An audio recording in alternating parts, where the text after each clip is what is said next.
All right, guys, we're here now with the lightweights that are going to throw down for this bad boy tomorrow.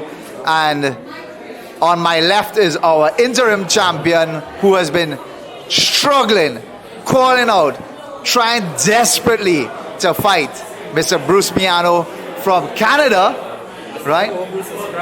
Who unfortunately has had a series of injuries and can't compete again.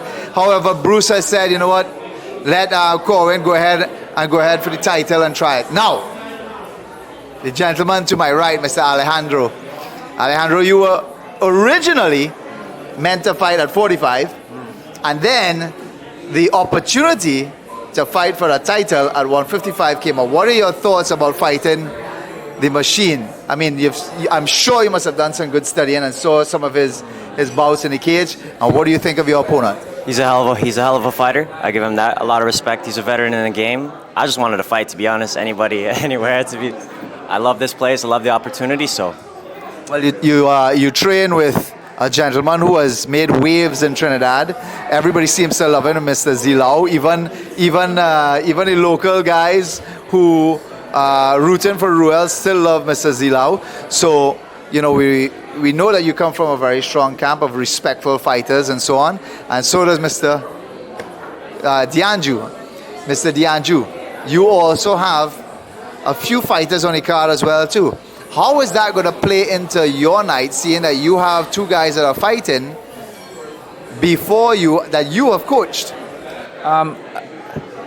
It won't affect the performance. He has my undivided attention. I am grateful that he was able to step in and take the fight.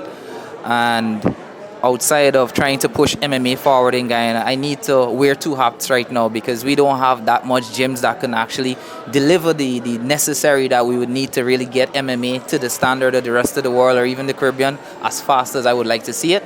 So for that night, it won't affect my performance nor how I intend to give him a good scrap. Now he's looking at his belt, and I'm sure he wants to put that belt in his suitcase and go home, right? Or maybe even strap it up in the airport and go home, right?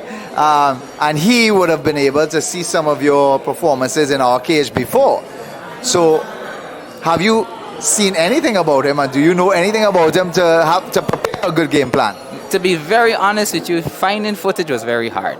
I searched. I know he did some kickboxing matches. I know he's Muay Thai based as well, and he got some jiu-jitsu under his belt as well as boxing. But to find footage, it was a bit difficult. But I think outside of just studying the film, you could study a person's body, mannerisms, how they feel. When that bell rings, we can get to tough it out because again, I'm taking this opportunity to allow him to sharpen me as well as give him some knowledge as well. And that's what MMA is about, the exchange, the respect, the discipline. So whether footage is there or not, we can still get a chance to knock it out.